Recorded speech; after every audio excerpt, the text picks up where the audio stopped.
안녕하세요. 얼마 전 기가 막힌 일로 이혼하고 이렇게 글을 쓰게 된 30대 후반의 돌싱이에요. 저의 결혼 생활은 생각보다 짧았고 그걸 지금도 천만 다행이라고 생각하고 있어요. 저는 남편과 결혼한 지 4년 만에 이혼을 하게 됐어요. 결혼했을 당시에는 남편이 너무 잘해줘서 남편에게 문제가 있을 거라는 생각은 한 번도 해본 적이 없었어요. 제 앞에서는 완벽한 남자친구였으니까요. 한 번쯤 의심해봤다면, 아니, 남편의 폰이라도 한번 열어봤다면 저에게 이런 일은 일어나지 않았을지도 모르죠. 저는 남편을 의심해본 적이 한 번도 없거든요. 남편 폰을 열어서 확인한 적도 없었어요. 사랑이란 신뢰와 믿음만으로 유지되는 거라고 믿는 순진한, 아니, 바보 같은 사람이었던 거죠. 저와 남편의 결혼이 순탄했을 것 같지만 의외로 우리의 결혼은 생각보다 험난했었어요. 저는 그리 내세울 만한 직업을 가진 것도 아니었고 집안이 빵빵한 것도 아니었거든요. 시댁은 시부가 사업을 해서 돈도 많았고 특히 시모가 교육자 집안이라 그런지 굉장히 보수적인 분들이어서 예의범절, 가문 이런 걸 따지셨거든요. 그런 분들에게 평범하게 자란 제가 마음에 들 리가 없었죠. 당시에는 저도 남편을 무척 사랑했으니 결혼을 포기하고 싶지 않았어요. 그때 시모가 마지막으로 묻더군요. 너 우리 집안의 제사가 얼마나 있는지 알긴 하니? 제사만 1년에 13개야. 그리고 집에 행사 있을 때마다 와서 네가 거들어야 하고 걔가 우리 집 장손이라서 너는 맏며느리가 되는 거야. 그 정도는 당연하게 해야 되는 일이고. 할 수 있겠어? 솔직히 저희 집에서도 제사는 지냈었고 바쁜 어머니 때문에 제가 제사 준비한 적도 많았거든요. 또래보다는 그런 일에 익숙하다고 볼 수 있었으니 저도 그때는 자신감 넘치게 가능하다 말했었죠. 제 말에 시모가 한참을 절 뚫어져라 쳐다보더니 그러더군요. 좋다. 너랑 우리 아들 결혼시켜주마. 원래라면 합가를 해야 하는 상황이지만 아들이 분가를 그렇게 원하니 내가 분가할 수 있도록 해주마. 대신 제사 행사에 절대 빠지지 말고 참석해. 네가 못한다고 생각하면 나는 둘 가차없이 이혼시켜버릴 거야. 이때 느낀 감정은 마치 면접관을 앞에 둔 기분이었어요. 며느리 면접을 하면 이런 느낌일까요? 결국 저는 그렇게 시모의 요구에 알겠다고 답했고 그렇게 저와 남편은 결혼을 할 수 있게 됐어요.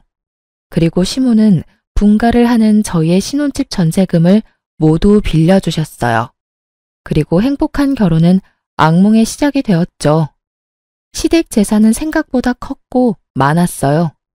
처음에 살짝 버벅대기는 했지만 그래도 한 달, 두 달이 흐르면서 본래 하던 게 있으니 어떻게든 맞춰갈 수 있게 됐어요. 처음 1년은 시모의 짜증 섞인 말만 들었어요. 넌 도대체 친정에서 배워온 게 뭐니? 어떻게 제대로 할 줄 아는 게 하나도 없어?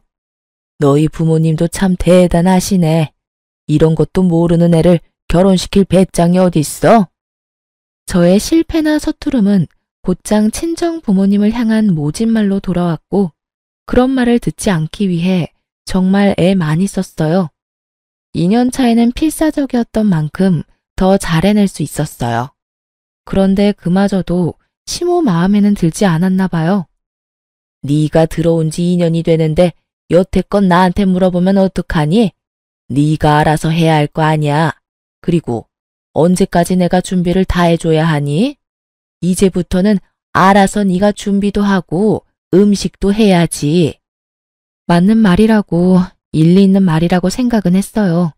그런데 정말 버티지 못하겠다고 생각한 건 좋은 말 한마디 안 해주는 시모와 남편 때문이었어요.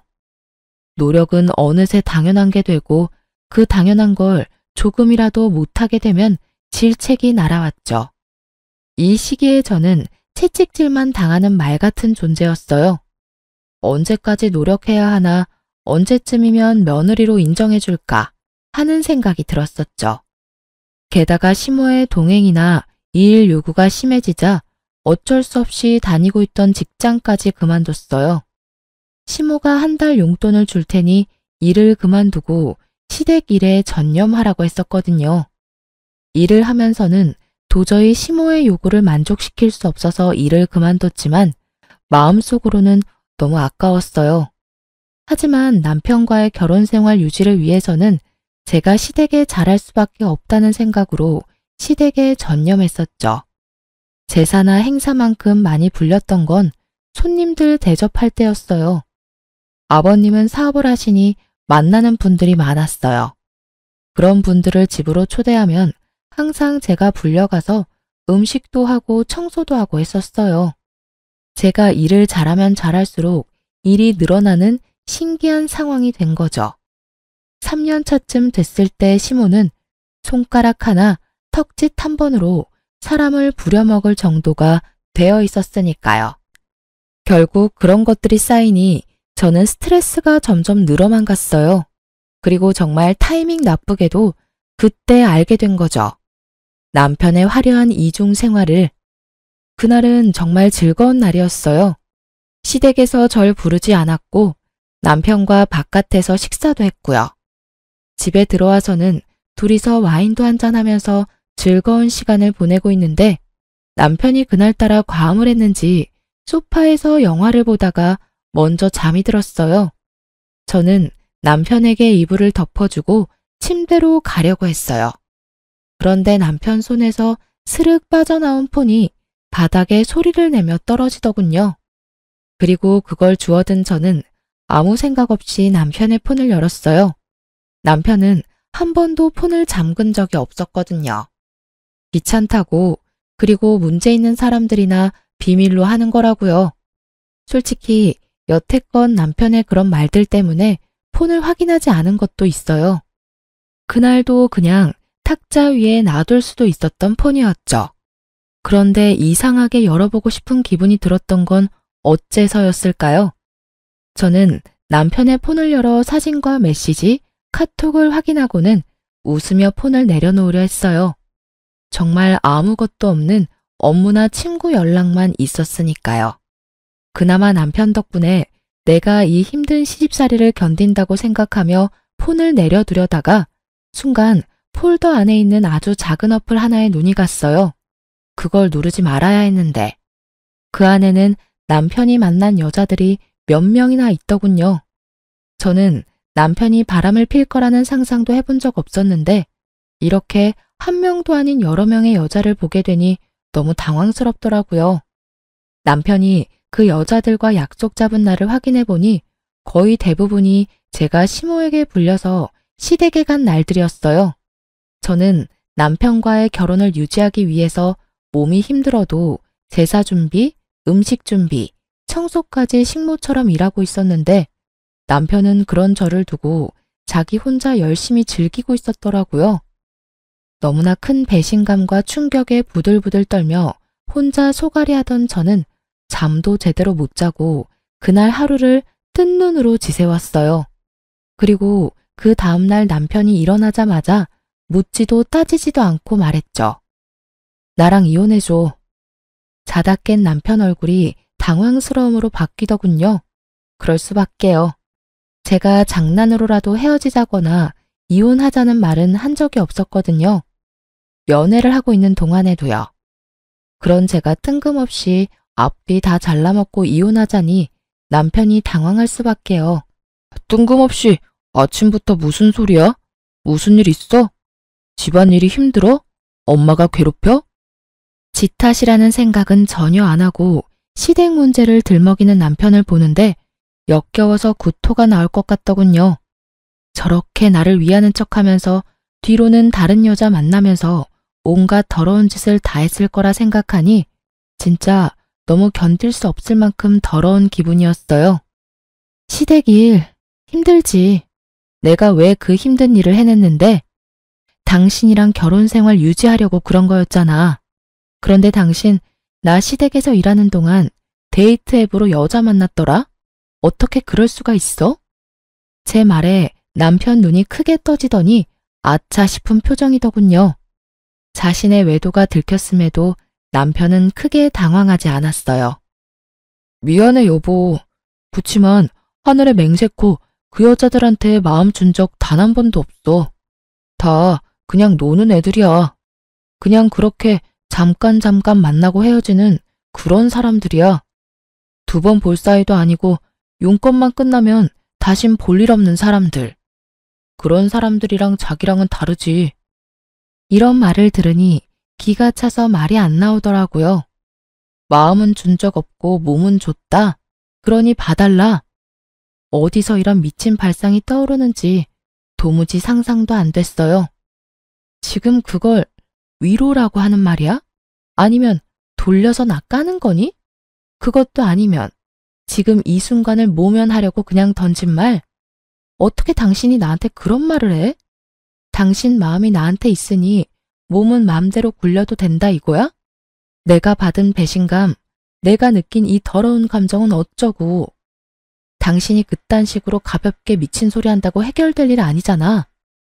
나도 가벼운 마음으로 이렇게 말하는 거 아니야. 나한테는 진짜 당신뿐이라니까.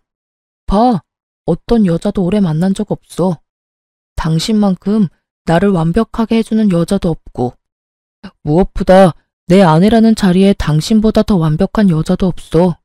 그거면 되잖아. 솔직히 내가 당신을 얼마나 잘 챙겼는지는 당신도 잘 알잖아. 서프라이즈도 자주 해줘. 당신 위해서 선물도 많이 해줘. 당신 집에 있을 때는 다른 곳에 가지도 않고 당신한테 오잖아.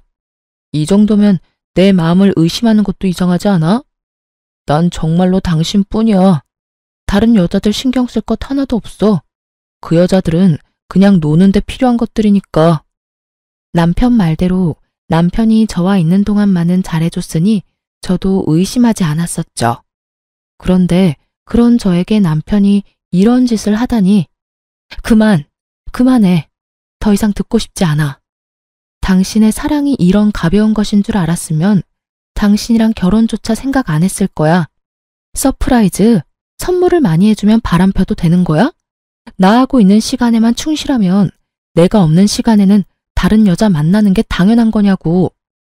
여보, 나는 지금 이 상태에서 벗어나고 싶지는 않아. 당신처럼 완벽한 아내이자 며느리는 찾기 힘들잖아. 요즘에 누가 제사를 그만큼 지내고 시댁 일에 헌신을 다해? 어딜 찾아봐도 당신뿐이야. 당신이 있으니 우리가 이렇게 잘 사는 거고. 부모님 도움 받아가며 편하게 사는 거잖아. 내가 시댁 일에 헌신할수록 제 지가 빵빵해지고 쉬는 날 많아지니 이 상태를 유지하고 싶다는 말을 빙빙 돌려 말하는 남편놈도 역겨웠어요. 저를 시댁에 대한 방패로 세워두고 혼자 열심히 즐길 생각으로 가득 차 보였으니 말이죠. 반성을 하고 미안한 마음을 가진 인간의 말이 아니었어요. 됐어. 당신 말 듣고 싶지 않아. 나는 그냥 이혼하고 싶어. 당신이랑 이렇게 말하고 있는 지금도 기분이 너무 더럽고 귀가 썩어가는 기분이야. 이혼해. 여보, 미안하다니까. 한 번이잖아. 딱 한 번 걸렸잖아. 그렇게 바로 나랑 이혼하겠다고 하면 내가 뭐가 돼? 나도 반성할 기회를 줘. 몇 달간만이라도 유예를 줘. 그래야 내가 반성하고 있는지 당신도 알 거 아니야. 그딴 말 귀에 들어오지도 않았어요. 남편은 다시 이야기하자며 저를 달랬지만 전혀 달래지지 않은 채였죠. 배신감과 분노로 머리가 어떻게 되는 것 같았거든요. 게다가 그날 시모가 저를 불렀어요. 아가씨의 결혼식에 입을 한복을 보러 갔는데 저에게 같이 가자고 하셨거든요. 그런 일 정도는 아가씨와 함께 갔으면 좋았을 테지만 시모는 악착같이 저를 데리고 다니려고 했어요. 결국 불려가서 시모의 비서 노릇을 하다가 시댁으로 돌아왔어요. 마음이 안 좋으니 내내 한숨만 나왔고 그 모습을 보던 시모가 제게 한마디 하더라고요. 오늘따라 한숨을 왜 그렇게 쉬어? 너 한숨 한 번 쉴 때마다 복이 얼마나 날아가는지 모르니? 네 복 날아가는 건 상관없지만 내 아들 복 날아가는 건 싫은데? 그게... 말해봐. 무슨 일이야? 돈이 모자라? 설마 나 따라다니는 게 힘들어서 그러니? 마지막은 좀 그럴듯하다고 생각하며 저는 시모에게 사실대로 말했어요. 사실은 그이가 바람을 폈어요. 인터넷으로 여자 만나는 걸로. 뭐? 시모의 얼굴이 귀신같이 변하더군요. 시모는 교사를 했었던 터라 그런 일을 무척 싫어하셨어요. 시모가 완전 화내면서 남편을 불렀어요.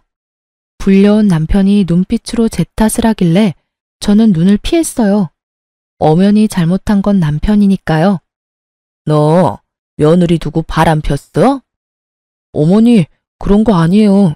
그냥 한 번만 만난 것뿐인데 이 사람이 너무 과하게 생각하는 거예요. 거짓말하지 마. 거기는 여자 목록만도 여럿이야. 한 번만 만났겠지.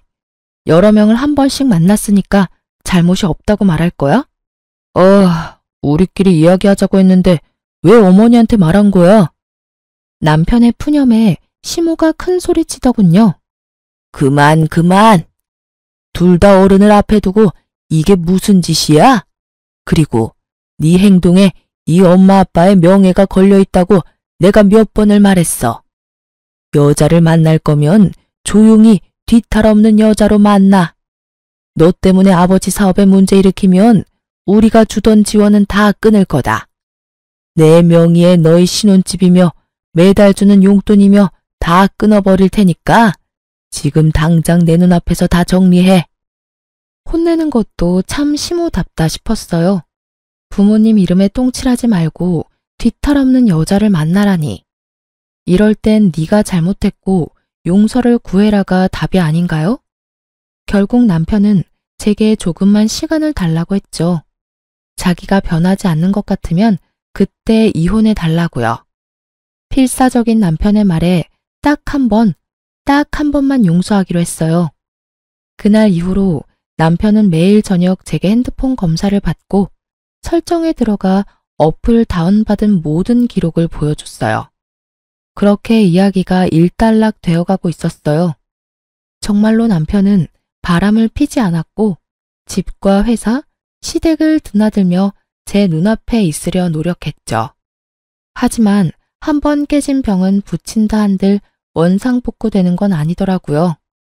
여전히 저는 남편에 대한 의심을 거두지 못했고 완벽한 남편의 모습에도 빈틈을 찾게 됐죠. 그렇게 3개월 정도 지난 어느 날 남편의 바람보다 더 큰 일이 생겼어요. 그날은 큰 제사를 끝낸 다음이었는데 시모가 저한테 앉으라며 할 말이 있다고 하더군요. 남편과 둘이 그 앞에 있으니 시모가 저에게 운을 떼더군요. 네 시아버지 1년 전에 다쳐서 병원 신세 진 거 기억하니? 네, 어머님. 고관절 골절로 입원하셨다가 지금은 집에 계시잖아요. 그래, 지금 집에서 지내는데 점점 몸이 좋아져야 할 사람이 점점 안 좋아지고 있어. 거동을 못하는 건 아니지만 거동을 할 때 도움이 많이 필요하지. 여태 나랑 네 신우가 움직이는 거 도와줬는데 이제는 네 신우도 결혼하고 나면 여기 못 올 거고 나도 늙어서 힘을 못 쓰니 네가 들어와서 네 시아버지 수발을 좀 들었으면 좋겠구나. 저는 너무 당황했어요. 갑작스러운 합가 이야기에다가 시부 수발까지 들라는 말에 정신이 없었죠.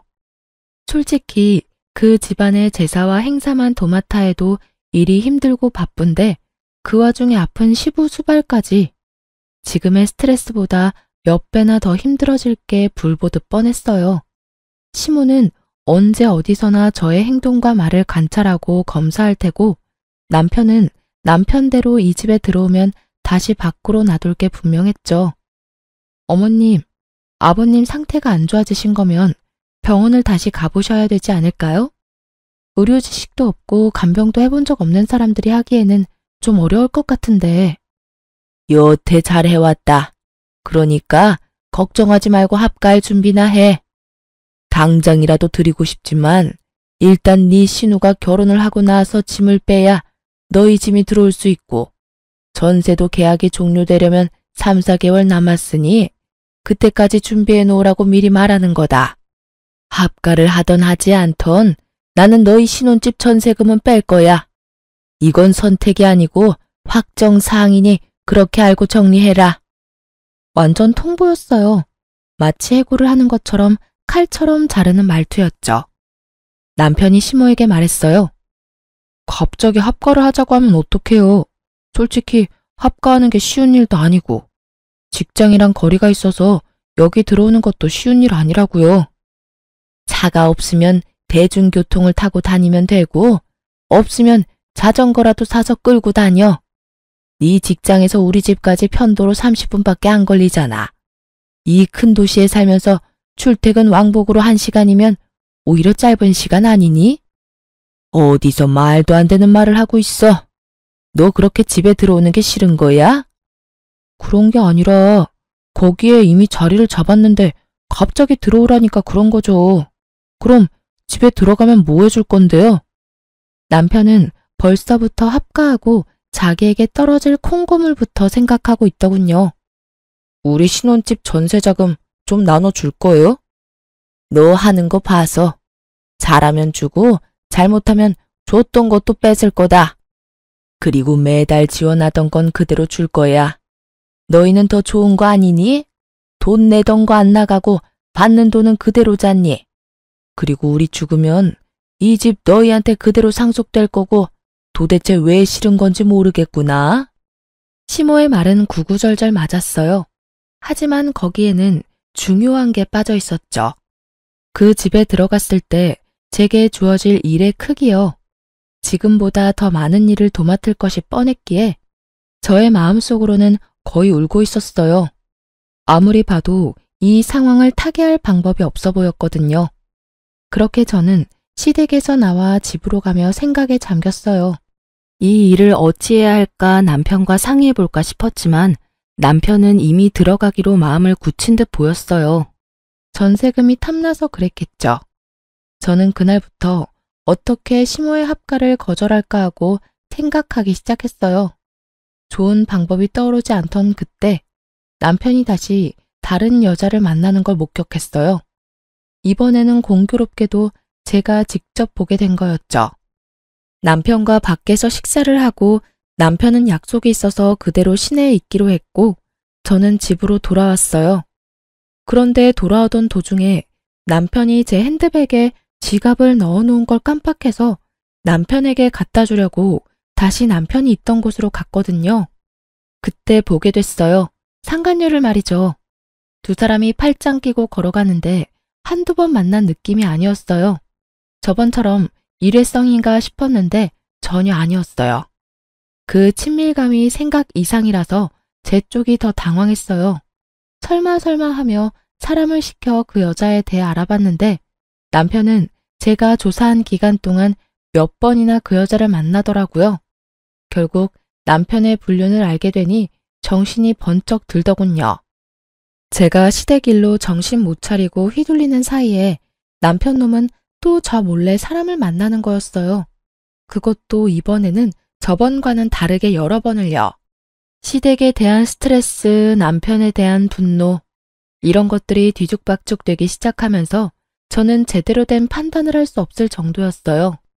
그 감정들이 저를 삼켜버린 것 같은 기분이 들었거든요. 상간녀의 전화번호를 알아내 그 여자에게 나오라고 만나서 이야기하자고 했어요. 그 여자도 순순히 저를 만나러 나왔어요. 당신 지금 만나고 있는 남자, 제 남편이에요. 모르시고 있는 것 같아서 알려드려요. 이대로 만나면 두 사람 불륜이고 당신 상간녀 되는 거예요. 제가 왜 헤어져요? 뭔가 착각하고 있는 것 같은데 그 사람 나 좋아서 만나는 거예요. 저도 그 사람 좋아서 만나는 거고요. 그러면 좋아하지 않는 사람은 정리해야 하는 게 맞는 거 아닌가요? 그렇지 않아도 그 사람이 와이프 곧 정리하겠다고 했어요. 전 그 이야기만 믿고 있어요. 당신이 하는 말 들을 필요 없을 것 같은데요? 이보세요. 당신 이대로 내 남편 만나면 상간녀 되는 거예요. 그렇게 살고 싶어요? 어떻게 남의 남자 뺏어가고는 이렇게 뻔뻔할 만큼 당당해요. 불륜도 뭐 사랑이라고 말하고 싶은가 본데 아무리 치장해도 당신이랑 남편 사이는 더러운 불륜 그 이상도 그 이하도 아니야. 더럽다 그러는데 그쪽이야말로 더 역겹지. 서류상으로만 아니지 그 사람이 당신 사랑하는 걸로 착각하나 본데 그거 사랑 아니야. 나한테 다 이야기해줬거든? 시댁 지원 받으려면 완벽한 며느리가 필요하대서 들인 아내라고. 그래서 금이야 오기야 열심히 치장해주는 거라고 하던데? 아무것도 모르는 게 누군데 지금 여기서 큰 소리야? 저는 그 이야기에 정말 주저앉고 싶을 정도로 충격받았어요. 어렴풋이, 아니 사실은 느끼고 있었어요. 남편이 저를 그럴 용도로 사용하는 게 아닌가 하고, 저를 시댁에 보내놓고 시댁에 비위를 맞춰 지원을 받으려는 그런 용도, 그저 완벽한 며느리. 제 용도가 그것뿐이라면 제가 굳이 여기 매달려 있을 필요는 없잖아요. 저는 상간녀 눈앞에서 남편에게 전화해서 당장 여기로 오라고 했어요. 남편은 죄책감이라고는 전혀 없는 얼굴로 나타났죠. 당신이 어떻게 나한테 이래? 저번에 분명히 다른 여자와 만나지 않겠다고 약속하지 않았어? 어디까지 나를 비참하게 만들어야 속이 시원하니? 도대체 나는 당신한테 뭐였어? 당신은 완벽한 아내이자 우리 집 며느리였잖아. 당신 덕분에 일이 잘 풀린 것도 많았고, 그래서 미안하게 생각해. 나 때문에 이런 일이 벌어져서. 그래도 나는 내 마음 속이는 일은 못해. 당신한테는 미안하지만 이 여자랑 같이 살고 싶어. 그래서 만남 지속한 거고. 야, 이 나쁜 놈아. 네가 어떻게... 와, 진짜 너무 열받아서 욕도 안 나와. 네가 사람 새끼는 맞아? 짐승 같은 새끼. 내가 여태껏 어떤 마음으로 시댁과 당신한테 했는데 내 뒤통수를 이렇게 때릴 수가 있어? 당신이 나 없이 잘 해낼 수 있을 거라고 생각해? 당신 없으면 뭐가 어떻게 되는데? 이 여자 웃기네. 당신이 와이프라고 뭐라도 된 것처럼 행동하는데 나라고 당신이 하는 일을 왜 못하겠어? 여기서 미친 짓 그만하고 그냥 깨끗하게 헤어져. 그게 훨씬 덜 비참할걸? 상간녀의 그 말에 저는 한바탕 퍼부어 주려다가 언뜻 그런 생각이 들었어요. 이렇게 비참하게 내가 살아야 하는 건가? 이 남자에게 매달려 본처 자리를 꿰고 있어도 나한테 돌아오는 건 아무것도 없지 않을까 하고요. 시모가 나를 마음에 두는 건 그저 내가 하는 일을 잘하는 식모라서 그렇고, 실제로는 나를 딸처럼 생각하는 건 아닐 거잖아요.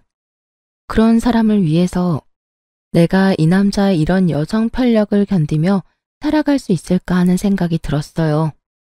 그러자 정신이 번쩍 들었어요. 이대로 이 남자를 내게 돌려놔도 내게 남아있는 건 합가해서 시집살이 당하며 남편의 바람을 손 놓고 바라보는 것뿐이잖아요. 저는 입을 닫았어요.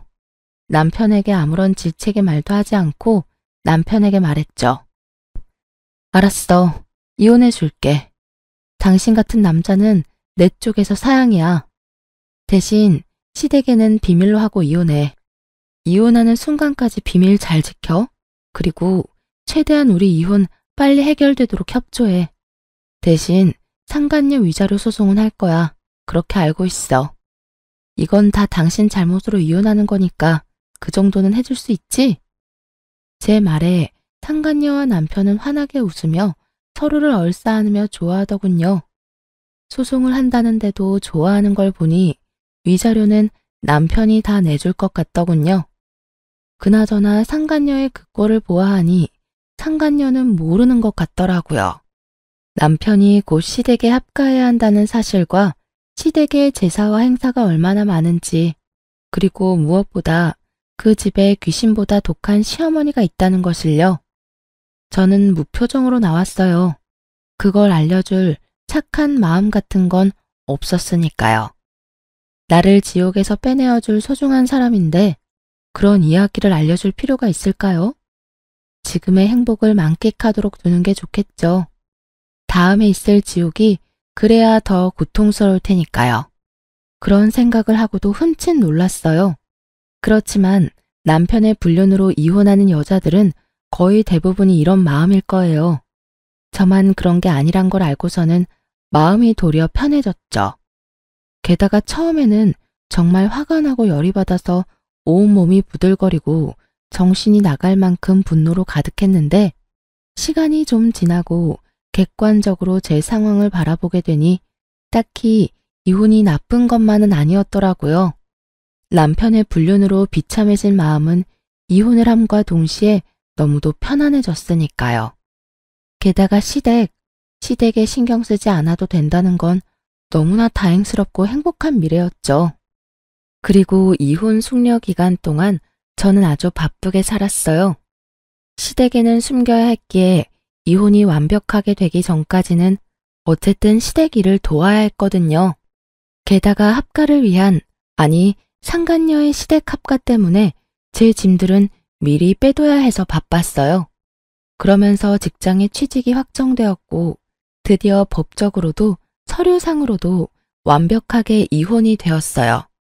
싱글이 된 첫날 저는 이미 빼둔 짐을 미리 구해놓은 전셋집에 옮겨두고 자유를 즐기고 있었어요.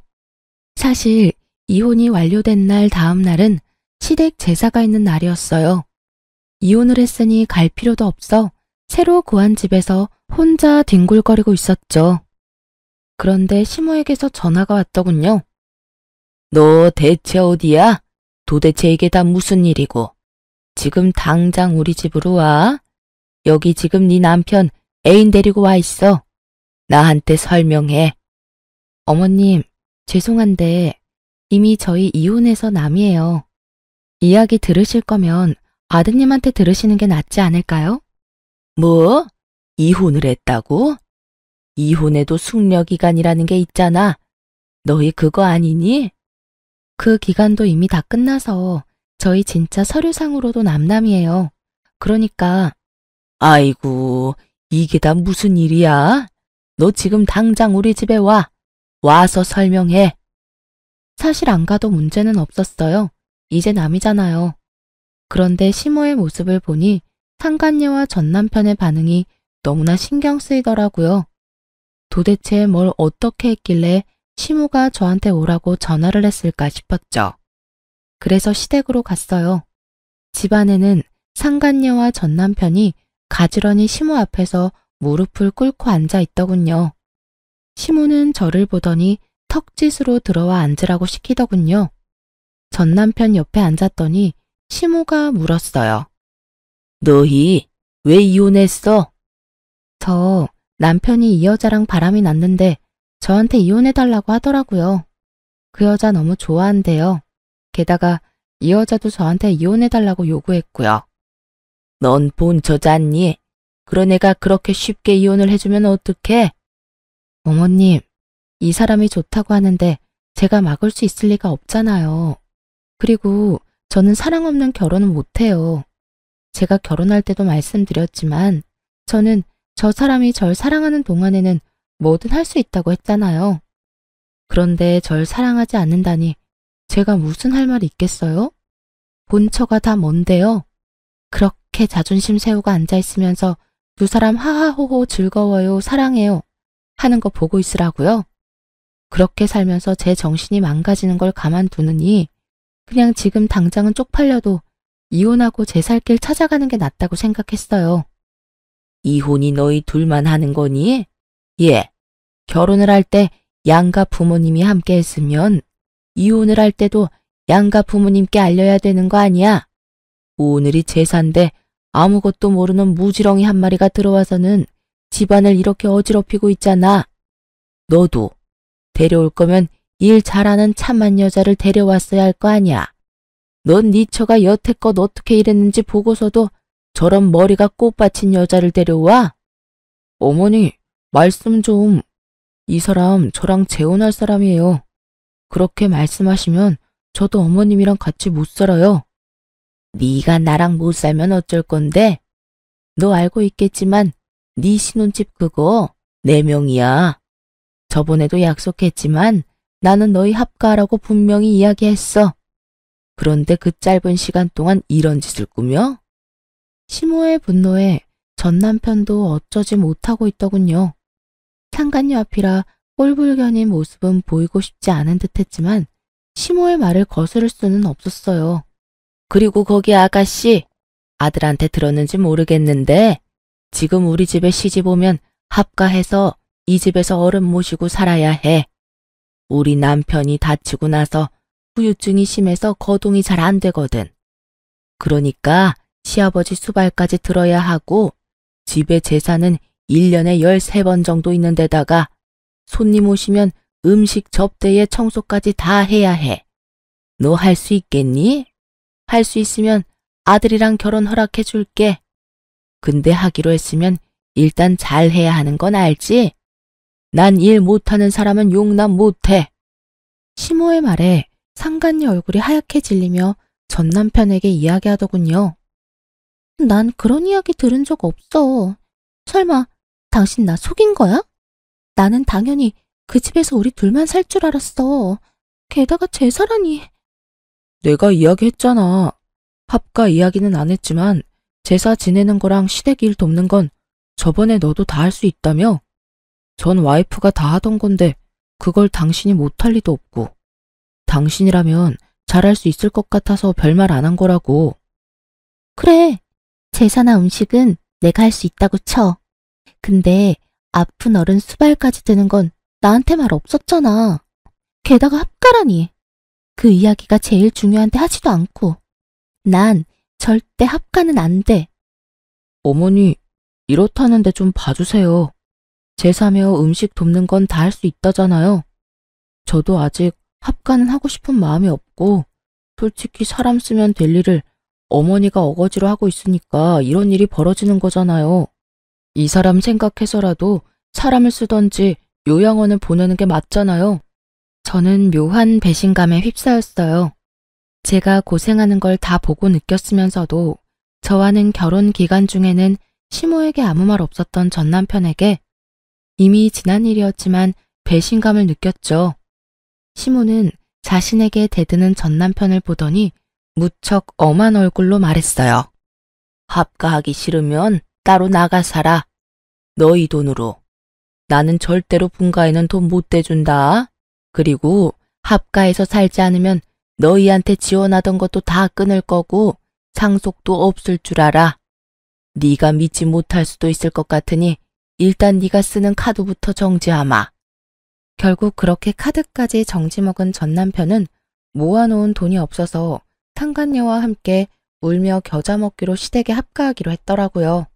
좀 전에 느낀 배신감이 순식간에 사라질 만큼 상간녀와 남편의 실망한 얼굴이 너무 좋았어요. 그럼요. 제 가슴에 못을 박고 자기들끼리만 좋은 건 불공평하잖아요. 저는 그 집에서 나왔고 전 남편과 상간녀에게 위자료를 꼬박꼬박 받고 있었어요. 그리고 4개월쯤 지났나? 일하고 있는데 전 남편에게서 연락이 왔더군요. 전화를 안 받았더니 문자 카톡까지 남기고 다 무시했더니 결국은 친정어머니에게 연락하는 바람에 전 남편과 만났어요.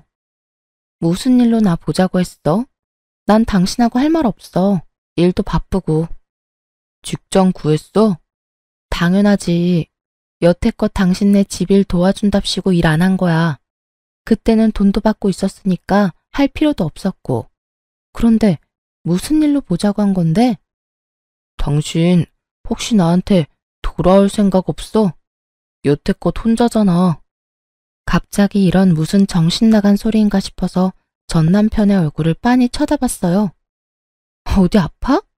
왜 그런 무서운 소리를 해? 아니, 그 재혼한 여자는? 그 여자랑은 이혼했어. 이혼? 결혼한 지 얼마나 됐다고. 나 때문에 헤어진 건 아니야. 우리 본가랑 잘 안 맞아서 어머니 일 시키는 게 힘들었나 보더라고. 그래서 가만히 생각해보니 네가 참 힘들었겠다 싶기도 하고. 그런 마음 두니까 미안함과 동시에 내가 좀 더 잘해줬어야 했다는 후회도 들고 그렇더라고. 제대로 된 말을 하는 놈이 아닌데 수상했죠. 그래서 더 집요하게 물어봤어요. 헤어졌으면 다른 여자 찾으면 되잖아. 굳이 헤어진 전 부인을 찾는 거야? 당신이 우리 집 일 도맡아 했잖아. 그렇게 할 줄 아는 사람 없기도 하고. 우리 엄마 성미 맞춰줄 사람도 없고. 그리고 아직도 나는 너를 마음에 두고 있어. 그때 그 여자 때문에 모진 말 하긴 했지만 정말로 당신을 놓을 생각은 없었거든. 거짓말을 줄줄 읊으며 말하는 짐승 새끼를 보니 기가 막혔죠. 헤어져 달라고 난리칠 땐 언제고 이제 와서? 그리고 엄마도 당신이 돌아왔으면 하고 있고 제사도 줄이고 병수발도 안 들어도 된대. 당신이 돌아오기만 하면 다 원하는 대로 들어준대. 분가도 시켜주고. 나도 당신 말고 다른 데는 눈길도 안 줄게. 정말로 약속할게. 그 말을 믿어? 당신도 참 순진해. 그치? 어머님이 정말로 내가 원하는 대로 해주겠다고 해? 그럴 일 절대 없다는 데에 내 전 재산을 걸 수도 있어. 여태껏 시댁 재산으로 우리를 마음대로 부려오신 분이야. 이번에도 그 돈으로 우리를 부리려고 하겠지. 그리고 시댁 이야기 하기 전에 당신이 더 문제지. 여자 만나는 거 안 고쳐지잖아. 데이트 앱으로 여자 만나던 것도 상간녀 만나던 것도 안 하겠다며 약속해놓고 약속 무시한 채 만난 거잖아. 약속이라는 말의 무게가 너한테는 깃털처럼 가벼운 거 이미 다 알아. 그럼 나한테 약속이라는 말을 해? 내가 바보야? 멍청이야? 너 원하는 대로 다 해줄 것 같은 여자처럼 비춰지는 것도 이젠 지겹다. 앞으로 이런 말 할 거면 나한테 연락하지 마. 역겨우니까. 제 말에 전 남편은 화가 난 것 같더군요. 혼자 있는 게 외로워 보여서 구제해 주려고 했더니 뭐? 그러는 너는 뭐가 그렇게 잘났는데? 잘하는 거라고는 어른들 비위 맞추는 것밖에 없으면서. 너 같은 건 나도 싫어. 아, 엄마가 너 데려와야 지원해 준댔는데 이딴 식이면 나도 그런 거 필요 없어. 잘 됐네. 그게 당신 본심이었어? 내가 어른들 비위를 왜 맞췄는데 너랑 결혼해 보려고 악착같이 그랬던 내가 참 바보 등신이었지. 그리고 한 가지만 알려줄게. 넌 능력도 없는 놈이야. 야, 너 진짜 이딴 식으로 빈정거릴 거야? 그리고 누가 능력이 없대? 너 혹시 우리 엄마한테 연락받았어? 그 이야기 듣고 너 지금 나한테 능력 없다느니 그런 말 하는 거냐고. 갑자기 급발진 걸려 당황하는 전 남편을 보며 저는 의아했어요. 이놈이 왜 이렇게 민감하게 반응하나 싶었는데 나중에 그걸 알게 됐죠. 남편이 제게 왜 다시 돌아오라고 했는지를 시모에게 확실하게 듣게 되면서요. 전 남편이 화내고 간 날 저녁에 시모가 연락이 왔었거든요. 그래, 아들 만났니? 이야기는 잘했어? 어때? 다시 돌아올 생각 있어? 나도 양보 많이 하는 거야. 예전처럼 지내게 해줄 테니까 돌아와. 너도 이혼녀 되는 거 싫잖아. 그 이야기는 없던 걸로 하기로 했어요. 그 사람이 저한테 엄청 화내고 갔거든요. 능력이 없다는 말이 그렇게 싫었나 봐요. 뭐? 아무리 애가 발기부전이라도 그런 말을 하면 어떡하니? 넌 섬세함이라고는 눈 씻고 찾아봐도 없어. 안 그래도 그것 때문에 지금 애가 속상해서 난린데. 시모가 알려준 말에 저는 웃음이 튀어나올 뻔했어요. 그렇게 여자 좋아하는 나쁜 놈의 새끼가 발기부전으로 고생하고 있다니. 그래서 능력이 없다는 이야기에 그렇게 화를 크게 냈던 거였고요. 재혼했으니 재혼한 와이프한테 말하시면 되잖아요. 왜 굳이 저한테 돌아오라고 하시는지 모르겠네요. 걔는 안 되겠더라고.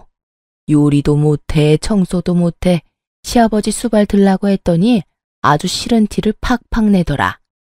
내가 똥오줌을 갈라고 한 것도 아닌데 매번 인상 쓰고 인성이 안 됐어, 인성이. 그리고 내가 이렇게 생각해보니 너만큼 일 잘하는 애도 없더라. 제사며 행사며 다 따라와준 너 같은 애를 어디서 또 구해?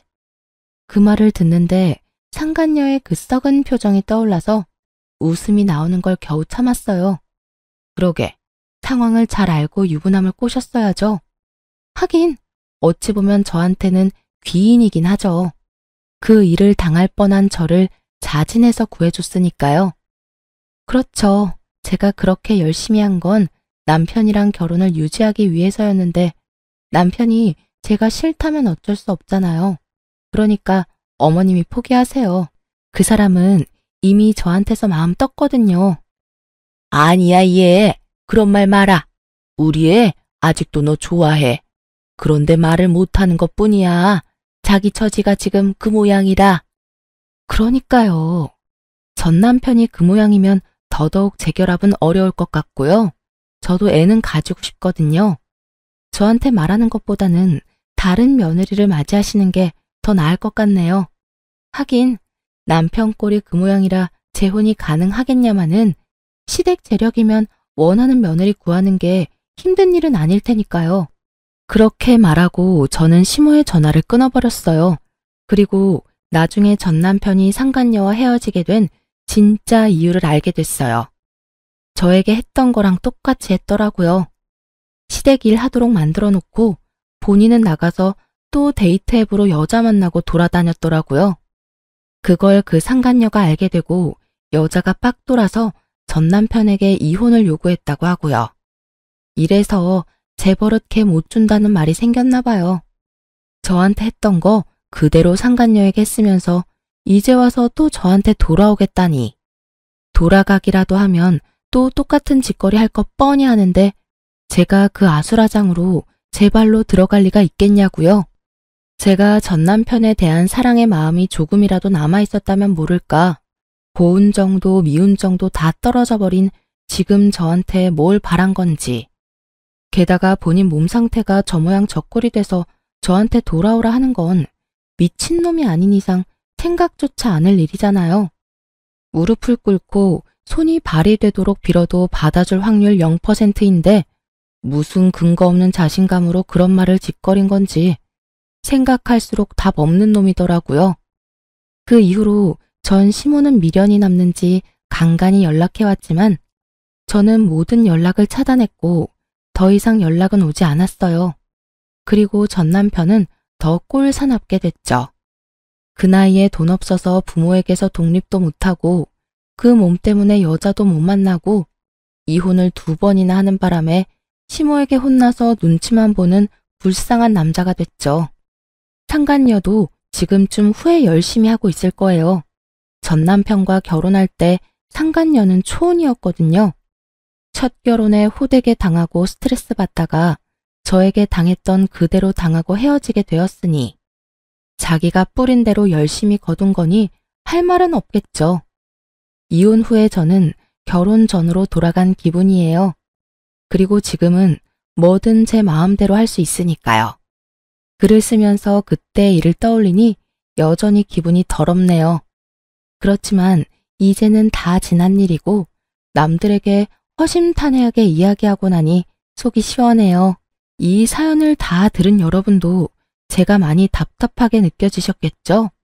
하지만 그땐 저도 시모의 경제력이 제 가정에 도움이 된다면 그 정도 노력은 할 수 있다고 생각했었죠.